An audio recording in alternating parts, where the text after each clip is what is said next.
One band, five voices, and this time we're looking at the one who doesn't fit the usual pop star mold.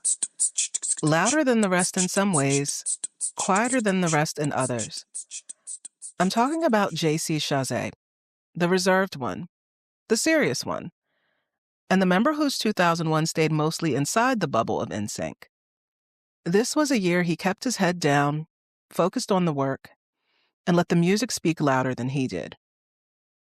A year when he carried some of the group's heaviest creative load without projecting much of himself beyond the stage. Whether he was front and center or tucked behind the scenes, JC stayed in his lane and played his part with a kind of precision that didn't always translate into visibility. Let's rewind the year and take a closer look with today's episode, Behind the Boards. I'm your host, Nicole Raposo. Welcome to Unsynchronized, a deep dive podcast getting into how NSYNC got out of sync and eventually called it quits.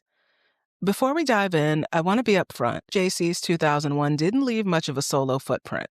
The media wasn't focused on him, and he wasn't projecting much of himself beyond the group. His presence was steady and essential, but often kind of invisible. Not because the spotlight skipped over him, but more because it tended to shine through him. So today we're looking at the moments when he did stand out, and also the work he carried and the ways he shaped the year from inside the bubble of NSYNC. 2001 opens with JC exactly where he'll spend most of the year. Inside of the NSYNC machine, doing the work, showing up when he's needed, and rarely stepping forward alone. But January gives us one of the few months where his creative voice briefly slips into view. On January 3rd, JC does something rare for this era. He appears somewhere solo. At the Grammy nominations press conference, he's the only member of NSYNC present. It's not a solo moment in the artistic sense. He's not promoting himself. But it's still one of the few times in 2001 where JC shows up in the public record by himself, even if he is carrying the responsibility of representing all five. It's a small moment, but it tells you a lot about how he operated in this year. Steady, reliable, and willing to step forward when the group needed a face. And 2 days later, on January 5th, we get a glimpse into JC's creative interior. In an MTV interview, he talks about the early stages of the next album. He noted that pop music was on an aggressive kick now, as he put it, and said that NSYNC wanted to keep the energy but find something a little funky. He described the group as experimenting with sounds, recording more songs than they planned to use, and really working to shape the new album from the inside out. It's one of the only moments in 2001 where JC articulates the creative thesis of the Celebrity album before the public even knows what's coming. Then, on January 9th, NSYNC appears on Larry King Live, and JC gives his most substantial early year commentary. A caller lumps together girls and cybersex and space cowboys in a question that she has about his songwriting process. And JC reacts with a dry, slightly bewildered comment that shows a sense of humor that doesn't always come through on camera. He said, "Wait, cybersex and space cowboys, that was weird." But then after that, he goes on to actually answer the question. He explained that Space Cowboy is a song about the human spirit and imagining survival at the end of the world. He framed the song Digital Get Down as a playful exploration, more so than something created for shock value. It's one of the only times in 2001 where JC talks openly about what he was thinking when he wrote something. And he wasn't defensive or embarrassed or trying to sanitize anything. He was just honest and thoughtful and a little nerdy. The exact version of JC that rarely made it onto TV. And then, at the end of the month, we swing to almost a complete opposite end of the spectrum. On January 28th, NSYNC performs with Aerosmith, Nelly, and Britney Spears at the Super Bowl 35 halftime show. It's a massive, high-visibility event, but for JC, it's not a moment of individual expression. It's a group moment, and a reminder that in 2001, his public footprint stayed almost entirely inside of the boundaries of NSYNC. Even without a lot of visibility, January still sets the tone for JC for the rest of the year. We see brief flashes of JC, the songwriter, the thinker with a creative interior life, But we also see a little bit of JC the performer, the reliable part of the machine, and the one who's mainly visible only in the context of the group. February 2001 is one of those months where JC's public footprint almost disappears. There are no major interviews, no solo appearances, no big headlines, at least not only for him. But that absence is still part of the story. So while the rest of the pop music landscape may have been louder and more chaotic, JC spent February doing what he did best: working. This is the month when the celebrity album really begins to take shape. The holiday cycle is over, the group isn't on the road, and the music studio becomes the center of gravity again. Whenever NSYNC went into album mode, JC was one of the driving engines. In the last episode, I noted that Chris told some fans that the group had recorded 6 songs by Valentine's Day. There's no reason to believe JC wasn't deeply involved in that process. It's the kind of work that he seemed to thrive on. Writing, experimenting, and helping to take NSYNC's sound into a new direction. There's also a small moment in the middle of the month. I'm still looking for confirmation, but according to some fan-made sources, this may have been around the time when NSYNC filmed their segment for the MTV icon Janet Jackson special. Specifically, the music video for their cover of the song That's the Way Love Goes. So for JC, February becomes a month defined by the things we can't see about him. The studio sessions, the production, the songwriting, the quiet work on a new album that would push the group into new territory in more ways than one. It was a month where his contributions were real, but invisible. And that's a theme that will follow him through much of the rest of 2001. March gives us a moment that's both a major group appearance, but also not a group appearance at the same time. On the 13th, MTV aired its first ever MTV Icon special, which I just mentioned, which was put together to honor Janet Jackson. The ceremony was actually recorded a few days prior on March 10th. All 5 members of NSYNC appeared in the pre-recorded video tribute for That's the Way Love Goes, but only Chris and Justin attended the ceremony itself to introduce the segment. Based on my research, I can't determine where JC was that night, or Lance and Joey for that matter. My guess is that if they weren't preparing for some mandatory public appearance, they were in the studio working on the next album. Production for On the Line hadn't started yet, so there's no reason to believe that Lance and Joey were in Toronto or Chicago. The simplest explanation is the most likely one, and it's that the 3 of them were working on Celebrity. So March becomes another moment where JC's presence is mainly felt within the boundaries of NSYNC. He's showing up for the group, he's contributing, even as they honor a bigger celebrity, but he's not the face of the moment. April 2001 is a month where we finally start to get a fuller picture of JC's approach to music. The summer 2001 issue of Yamaha All Access magazine was released, and it contained one of the strongest pieces of JC commentary that we get for all of 2001. It's presented as an interview with NSYNC, but only he and Justin are featured in the interview. JC's answers are thoughtful, grounded, and musically literate in a way that stands out even now. He talked about some of the biggest misconceptions around NSYNC, the lip-syncing accusations, the idea that they're a plastic band, and the way that people underestimate the work behind what they do. He answered with a mix of humility and quiet pride. He also said that they wanted to be respected someday, not as rock stars, but just as artists who do their jobs well. He also talked about having a sense of humor, having self-awareness, and not taking themselves too seriously. But the most revealing moment in the interview is when JC talks about control. He explained that ever since signing with Jive Records, the group had grabbed the reins of their career. They write their own video treatments, they choose the directors, they pick their own choreographers. They were finally being taken seriously as artists, and they weren't going to waste the opportunity. It's one of the clearest statements we've ever gotten from him about how the Celebrity album came to be, not as a label-driven project, but as something that the group built on their own. He even gave us some numbers for the upcoming project. 30 songs being developed, but eventually only 13 to be chosen.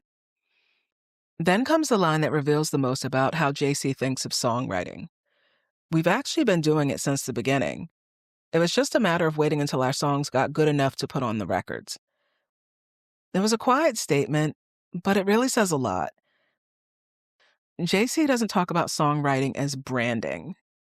He talks about it as a craft, something you grow into, something you practice until the day you realize you're finally ready to show people what you've been working on. But at the same time, there's a layer of magnanimity there. Maybe too much? He frames the group's songwriting progress as a collective evolution, but the album credits and the ASCAP registry tell a different story. I don't doubt that most members of NSYNC had tried their hand at songwriting at some point, but I don't believe anyone has as many songwriting credits as JC. By that point, he had co-written a third of the group's most successful album, and as we'll see later in this episode, he had a significant role in their final studio album, too. He mentioned Stevie Wonder, Sting, Seal, and U2 as his songwriting heroes, artists who create songs that take you somewhere, and songs that you never get tired of. He described his own process with craftsman-like simplicity. Sometimes the melody comes first, sometimes it's a riff, sometimes it's a vibe you can't stop playing until it turns into something. Then there's his touring philosophy, which was another moment when JC's strategic mind started to show through. He explained that they were touring before the new album came out because they wanted the audience to hear the new songs without feeling like the group was, in his words, shoving albums down people's throats. They wanted people to choose the music, not to have it forced on them. It's a surprisingly mature take for a pop act that was still probably pretty close to their commercial peak. On April 13th, JC attended the Blockbuster Entertainment Awards with Justin and Chris. Lance and Joey were in Canada filming On the Line, so the three that were stateside held things down until later in the month. Later in the month, all five appeared together on a special episode of TRL called TRL at Your House. It's lighthearted and fun, but still worth revisiting for little flashes of JC's personality. And somewhere around that time in late April, Entertainment Weekly interviewed the group about the upcoming album. When asked about the logic behind the new tour, JC responded that they loved performing, they felt strongest when they were on stage, and they needed new material to keep the show fresh. Hence the new album.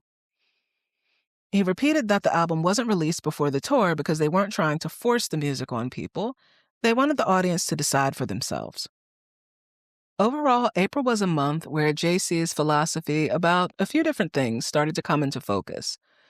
We got to see how he thinks about songwriting, what he thinks about giving the audience a choice, what he thinks about the group's momentum, and also about the responsibility of being taken seriously as an artist. In a year where there's so much about JC that was hidden from public view, it was nice to gain some insight into how he thinks and feels about his role within NSYNC and about NSYNC as a whole. May is another month where JC's public presence is minimal, at least in terms of solo events. But that's mainly because NSYNC was about to undertake one of the biggest tours of their careers. The first half of May was dominated by rehearsals for the Pop Odyssey tour. And while we don't have detailed footage of all of JC's contributions, we know from the group's history that whenever NSYNC went into tour mode, JC was front and center playing his part. Around mid-May, the group filmed the music video for Pop, and it was a major creative moment for NSYNC. The video was pretty ambitious visually. The song itself was pretty dense rhythmically, and it was a clear departure from earlier lead singles from prior albums. JC wasn't the face of the video the way that Justin was, but the ethos behind the song Pop aligned closely with what JC had said earlier in the year when he talked about NSYNC doing things that were more funky. MTV filmed a Making the Video special for the music video Pop, and JC appears in it, as do all of the members of NSYNC, but his standout moments, interestingly enough, weren't actually about him. Just for some context, Joey was still recovering from his leg injury that he got during tour rehearsals. And there are snippets in the MTV special where he's practicing the dance, at least from the waist up. Their choreographer, Wade Robson, was doing the wide shots to fill in for Joey. And JC appeared to be helping Joey practice the choreography. It was a brief interaction, but I thought it was really cute. There's also a bit in the special where JC probably talks the most out of any of the footage of him in the special. And it's not about the song or about himself. It's to praise Joey for still pushing through and showing up for the music video. And I think it says a lot about JC that the most he talks in that entire MTV special isn't about himself or the song, but it's about someone else. And I think it's reflective of a part of JC that doesn't really get acknowledged or praised very often. And that's the part of him being a steady member of the group, but also being supportive and being focused on everyone else in the group being able to be their best and do their best. Also in the middle of the month, manager Melinda Bell did an MSN web chat with some NSYNC fans. Someone asked whether the members had solo contracts signed. JC was included in that denial by default, but so far in 2001, there was nothing indicating that he was looking to leave NSYNC. He wasn't building a solo brand, and he wasn't positioning himself in a way to do that. He was fully enmeshed in the group and their creative cycles. The Pop Odyssey Tour was originally supposed to start on May 18th, but it actually kicked off on the 23rd. And it was the biggest stage production that NSYNC had ever attempted. The one that JC described in the Yamaha All Access interview as the biggest production of all time. And this is where a lot of the behind-the-scenes work of the past few months finally became visible, not just in terms of the actual stage and the show, but the vocal work, the harmonies, the arrangements, the musical through lines of the show, basically. So while May didn't offer any solos for JC in terms of interviews or appearances, it did put him in the position where he seemed to shine the best, and that was as one of the lead singers of NSYNC. June 2001 gives us one of the only glimpses of JC doing creative work outside of NSYNC, even if it never reached the public the way it was meant to. This is the month when Wild Orchid's unreleased album, Fire, was supposed to hit stores. Promo copies were printed, press materials were made, and the CD itself had a release date of June 5th. And tucked inside of that album were 3 tracks written and produced by JC Chasez. To understand why this matters, it helps to know who Wild Orchid was. The group, Stephanie Rydell, Renee Sandstrom, and Stacey Ferguson, better known as Fergie to most of you, had been around since the early 90s. They were label mates with NSYNC at RCA, and Stephanie Rydell in particular had a long-standing relationship with JC. They were part of the same creative orbit, like the same network of young performers who grew up in and around the entertainment industry. Fire was meant to be the 3rd album for Wild Orchid, and it was recorded between 1999 and 2000. But the project ran into trouble. Delays, some personal struggles inside the group, and a shifting landscape within their record label. The lead single, called Stuttering, came out in 2001 but didn't chart well. And by September, RCA had dropped the group and shelved the album. But before all of that, JC had made some considerable contributions to their album. On the promo CD for Fire, he is credited as a writer and producer on these 3 songs: Just Another Girl, Fire, which is the title track, and You Knew. These weren't demos or half-finished ideas. They were completed songs, fully produced, and intended for commercial release. They represent one of the few times in 2001 when JC's creative identity extended beyond NSYNC. And it's a reminder that even during the height of the group's fame, he was still building a skill set that lived outside of the spotlight. June was dominated by the ongoing Pop Odyssey tour, the spectacle, the nightly performances, but there was still that parallel story running in the background. And that story was about JC writing and producing for other artists. and contributing to a project that should have been part of the 2001 pop landscape, but never got its chance. July 2001 was a month where JC Chasez appeared everywhere. Rolling Stone, Vibe Magazine, NME, Billboard. But the version of him that showed up depended entirely on who was doing the writing. This month really provided a clear example of how the media projected identities onto him rather than trying to see him for who he was. The biggest spotlight came from Rolling Stone, which released its August issue early. Music journalist Torre framed JC as the shy, pensive one in the group and someone who is a few notches below mellow offstage. He also said that JC was most likely to meander right past you so silently you wouldn't even notice him. The profile tries to make sense of him by leaning on his tastes: the Merlot and Cabernet wines, the Picasso prints, the 66-pound Helmut Newton book, and the abstract paintings that he did to understand stuff sometimes. Whether it was meant to be flattering or not, it came across as a caricature. JC's interests are treated as unusual, as if liking red wine or modern art made him kind of an alien inside of his own group. It's also the first major moment where the press, at least in 2001, positions JC as different, but not necessarily in a positive way. Whereas Chris and Joey were flattened into jokes, JC was flattened into something else. The too mature one, the one with the greatest distance between his onstage and offstage persona, the one who doesn't quite fit in the boy band mold. Even his loyalty gets framed through this lens. I love my 4 best friends, and there's no way I'm going to let them down. It's a line that reads less like PR and more like a personal ethic the article doesn't quite know what to do with. Then came Vibe Magazine, which also released its August issue in July. Writer Mimi Valdez constructed her write-up on a racialized premise.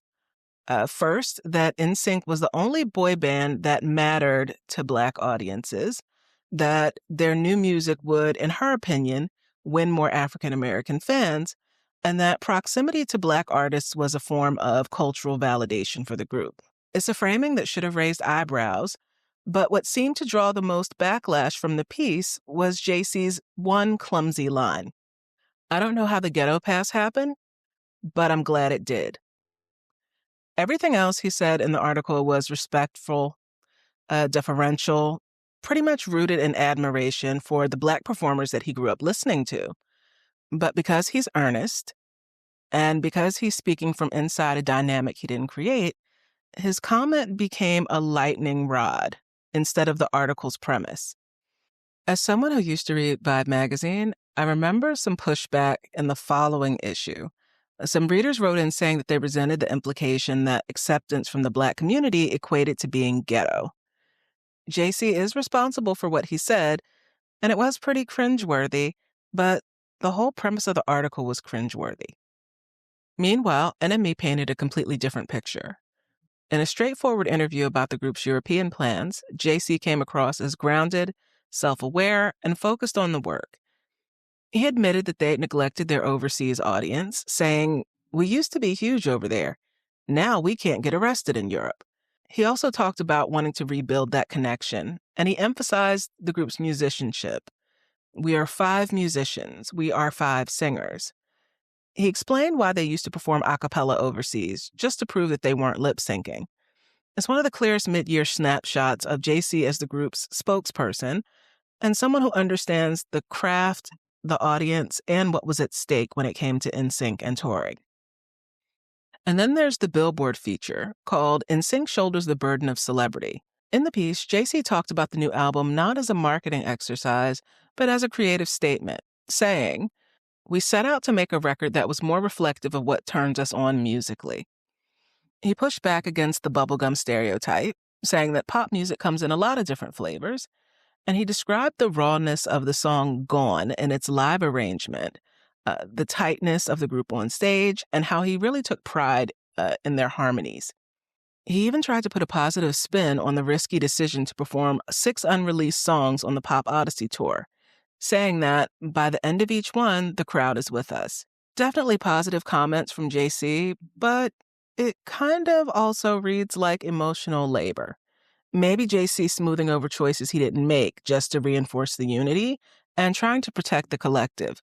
But buried in that same Billboard piece, there was a detail that very few people probably noticed, and that was a mention of JC's music publishing imprint. The article listed music on the Celebrity album as being published by 10 Man Tunes, Chasez Music, and Zamba Enterprises. This is the first public confirmation I've seen that JC wasn't just writing on the Celebrity album, he was actually owning his work. Publishing is where the real creative control lives. And the fact that JC had an imprint of his own shows just how seriously he took his craft. The Billboard article also noted that the group would be pursuing other outside projects after the tour. But JC insisted on unity and on continued hard work, saying nothing will seriously distract us from working on this album harder and longer than any other we've made. At a moment where the media seemed to already be framing Celebrity as a transitional project and maybe the beginning of the end, JC still sounded like someone who believed in the group's future. On July 24th, the Celebrity album was released in the U.S. It sold almost 1.9 million copies in its first week. Still a huge achievement, even if the media downplayed it because it didn't surpass No Strings Attached. But for JC, the real story is that he co-wrote about a third of the album. Selfish, Up Against the Wall, The Game Is Over, and The Two of Us. But then there's the promotional material. Back when I was still doing Riddle on Her Mind, a follower of mine sent me images of posters that had been for sale on eBay. Promotional posters that seemed like they may have been from early in the album's release. One poster listed 4 songs on it: Pop, Gone, Girlfriend, and The Game Is Over. 3 of those 4 became singles, and it makes me wonder if The Game Is Over was going to be positioned to become a single as well. The second poster had a short blurb with some song titles and also songwriting and production mentions. They only mentioned one song that was written by JC, which was Selfish, but the song was credited to Brian McKnight and JC wasn't mentioned at all. I found that strange, especially because most of the paragraph was dominated by songs that were written by Justin and Wade Robson. And with the exception of one, Justin was credited as a writer in that blurb. It was a weird oversight, but between the 2 posters, it raises the question for me, why weren't JC's contributions being promoted and highlighted more? July 2001 was a month where JC was at his most visible, but also, unfortunately, at his most misread. In the places where his voice comes through clearly, he's not the refined one or the odd one or the guy with the ghetto pass. He's the songwriter. He's the producer. He's the craftsman. He's the loyalist. And he's the person trying to keep the group grounded while the world is trying to pull them apart. August 2001 opens with a rare moment of clarity. A moment when JC's voice cuts through the noise of the summer's media distortions. On August 4th, Launch.com published a short commentary about the song Pop. Celebrity had just debuted at number 1 with nearly 1.9 million copies sold in its first week, but the lead single was already slipping down the Billboard Hot 100. The chart narrative was forming. The single was underperforming by some people's standards. So that meant that the experiment didn't land and that maybe the public didn't get the song. But JC didn't flinch. To him, Pop was the most exciting song that was on the radio at the time. And in the article, he talked about the song with conviction. Not defensiveness, but genuine artistic pride. He described the hybrid structure, the rock guitars layered over a dance beat, the stacked harmonies, the aggressive vocal chants, and the energy that he felt nothing else on the radio had. It was one of the clearest articulations all year of what that song and really what Celebrity was trying to do, to push pop music forward and not always chase what was safe. And it's one of the few moments where JC's understanding of the group's innovation is allowed to stand on its own without being filtered through a journalist's agenda. But there's another layer here, one that JC himself didn't address. It seems to me that he defended the song Pop because he believed in the music. But looking at things from a structural standpoint, maybe the media wasn't entirely wrong. To clarify what I mean, NSYNC was still in tour rehearsals when the single was sent to radio. They filmed the music video days before the song was released. Their new tour started about 8 days after the single dropped. And the video didn't premiere until they had already been on the road for about a week. Then, aside from the newly released single, they were still performing other unreleased songs every night on the Pop Odyssey tour. But the album was still 2 months away. Getting back to JC, he believed in the song, but the process around it was flawed. And I can see why it became a point of tension that the media wanted to try to exploit. 2 days later, on August 6th, JC turned 25. It seems like a pretty quiet milestone. No big headlines, no major birthday-themed press, but it sits at the middle of a year where he was already being framed as everything from odd to refined to maybe misunderstood. I think it's worth noting how differently the media treated age within NSYNC. When Chris turned 30 in October, his birthday became shorthand for the supposed decline of teen pop, kind of a symbol that the press used to declare that the genre was past its expiration date. And I understand that for a lot of people, leaving their 20s is a bigger deal than turning 25. But still, when JC turned 25, it's like the media barely noticed. He was the second oldest member of the group, but his birthday didn't generate any of the think pieces or the same hand-wringing about boy bands aging out. I don't think the silence from the media was respect. I think it was invisibility. For the most part, JC didn't really seek attention, and the media didn't really give him any, not outside of the group. Chris's age was narratively useful. JC's wasn't.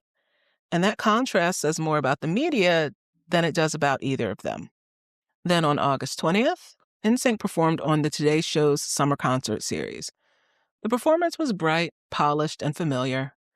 A reminder that underneath all of the mid-year narratives, like the Rolling Stone caricature, the vibe misstep, the group was still functioning, still working, and still delivering.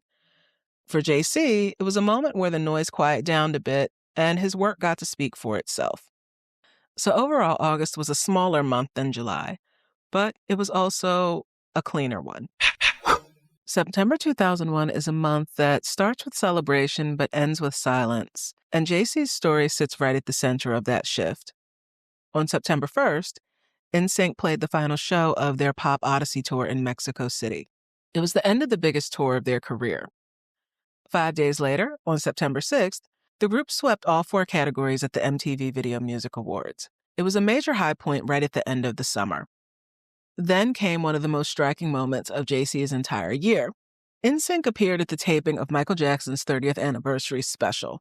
The special was filmed over 2 nights, September 7th and September 10th. The exact night of their performance isn't clearly documented, but the appearance itself is searchable. You can still find footage of it on YouTube. And it included one of JC's most electrifying performances of the year.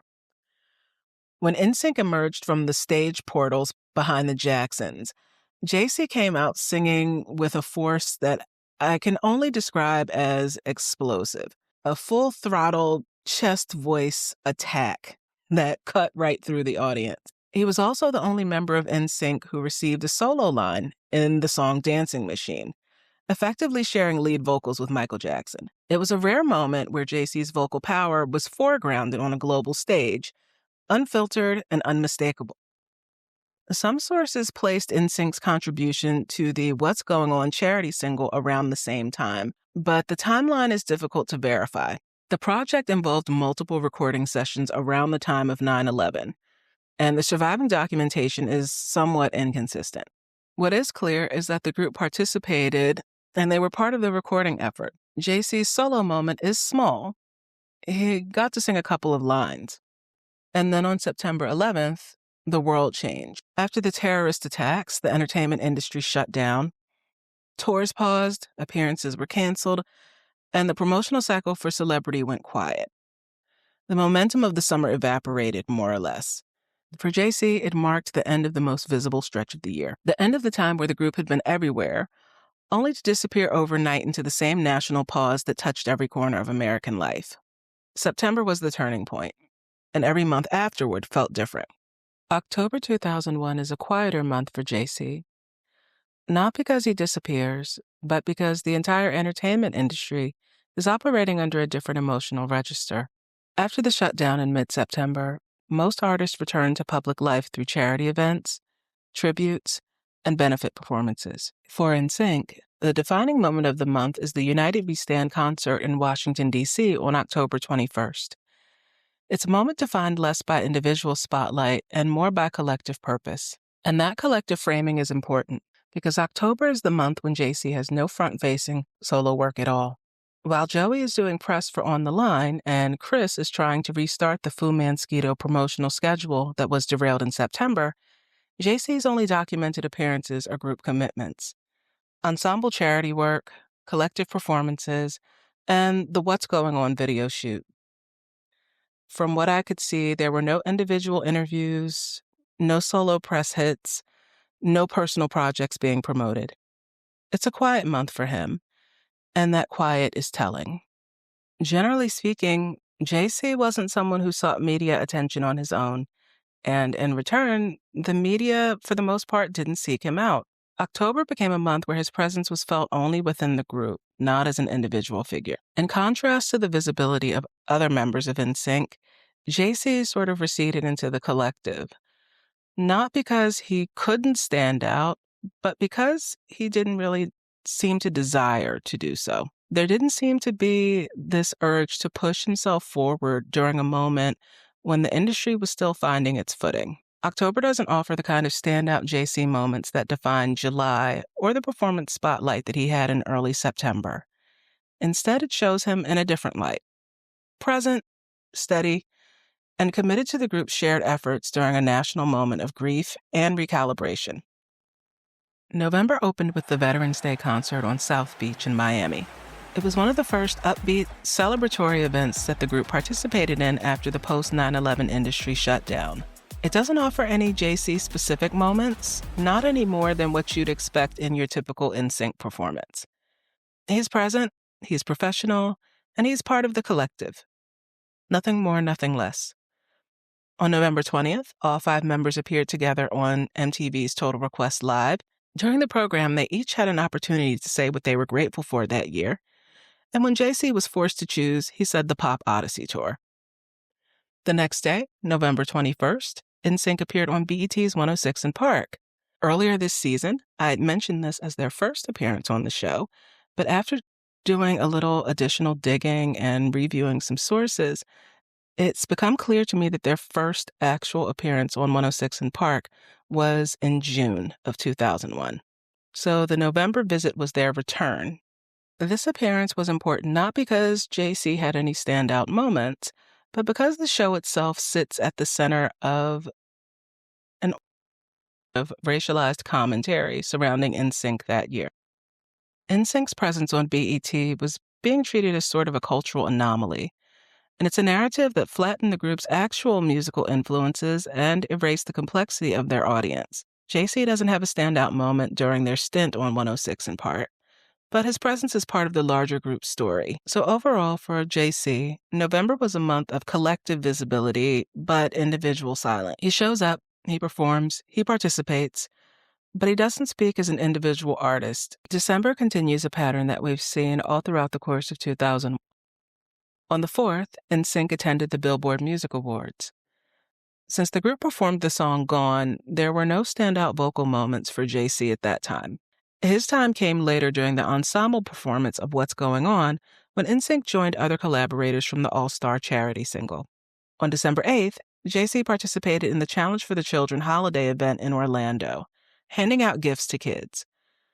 It's a warm, grounded, philanthropic moment, even if it wasn't widely covered by the press. 3 days later, on December 11th, the group Scene 23 released their album, called Introducing Scene 23. Scene 23 was a short-lived group, and they were the winners of the second season of the reality TV show Pop Stars. and they were essentially a manufactured group. They never broke through commercially, and their album had almost no promotional push, which is why most listeners today don't remember the group or its member. But buried in that project are two songs co-written by JC. One called He Said, She Said, and the other called Respect Me. It's a small reminder that even in 2001, he was contributing material to acts outside of NSYNC. The album's low profile meant that his involvement barely registered publicly, but it's one of the clearest examples of how active he was as a songwriter during this period. Even work didn't carry his name to the spotlight. Mid-December brought MTV's TRL Holiday Special, featuring NSYNC. The program aired on December 19th, and it was a lighthearted, festive occasion, something nice and low stakes to round things out for the group before they went their separate ways for holiday breaks. Around this point in the month, according to Lance Bass's memoir, this was when Justin proposed an extended break for the group. For context, Lance recalls him and Joey being in a hotel room listening to CDs, and then Justin comes in to talk to them about the break. After Justin left the room, Lance says that JC entered, and he looked visibly upset. Lance expressed that he thought things were going to be fine for the group, but he recalls JC saying, "Well, I think it's great for Justin, but it may be the beginning of the end." JC has never publicly confirmed or denied this version of events. No one else in the group has directly confirmed or denied it either. But if what Lance says is accurate, it suggests that maybe there were some moments when JC wasn't completely neutral about the group's future, and that maybe he had some private doubts and fears, even if these were things that he didn't voice publicly. It paints a bit of a different picture from the typical JC we see, which is somebody who projects unity and consensus among NSYNC. One quick correction I want to make before I round out 2001 is in Joey's episode, I previously said that the music video for Girlfriend debuted on New Year's Eve of 2001. That's not accurate, and that's a mistake on my part. What happened is that TRL was actually showing previews of the music video in the last couple of days of 2001, but the music video didn't officially premiere on MTV until early 2002. So if you were remembering the Girlfriend music video as a 2002 moment, you're right. I got some of my sources mixed up, but I wanted to set the record straight. So looking back at 2001 for JC Chasez, what do we learn about him? I think the first thing we learn about him is that his creative identity was real, but the public rarely saw it. JC seems to be somebody who has a lot of deep thoughts about music, as a craftsman, as a songwriter, and he comes across as very articulate when he's given the space to speak honestly about music. But those kinds of moments were rare. He didn't build a persona around his artistry and didn't really offer himself up in a way that the media thought needed more probing or deeper engagement. So as a result, for the most part, the public was exposed to his voice, his physical voice, but not his figurative voice, like not really being exposed so much to the mind behind the music. The second thing I think we learned about him is that his public image was constructed by others, and his almost invisibility, near invisibility, was sort of structural.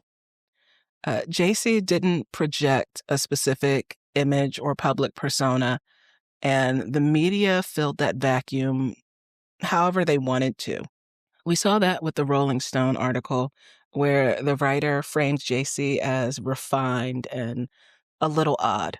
We saw that with the Vibe magazine piece by Mimi Valdez, where she racialized the appeal of NSYNC and basically set JC up to have that ghetto pass moment with that cringy comment. And other outlets tended to treat him as a de facto spokesperson and didn't do much probing into JC as the individual artist. And this wasn't because JC lacked personality. It's because he didn't perform a personality for the press. He didn't do much self-promotion, didn't seem to chase interviews, didn't really build a unique brand around himself. And as a result, like I said earlier, it seems like the media rarely sought him out. He simply didn't fit the media's template for a boy band archetype, any of the archetypes, so they left him alone. I think the third thing we learn about JC is that he was loyal to NSYNC and he was not preparing to leave.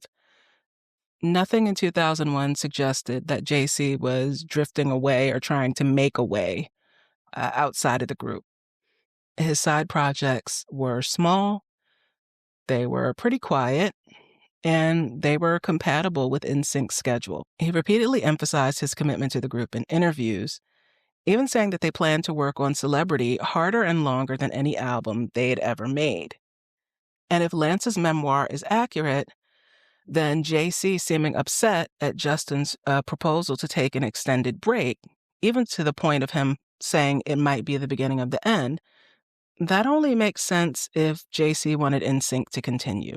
If Lance's recollection is accurate, I think that moment hints at a contrast between JC's public confidence in the group versus some private concerns that he only shared within the group.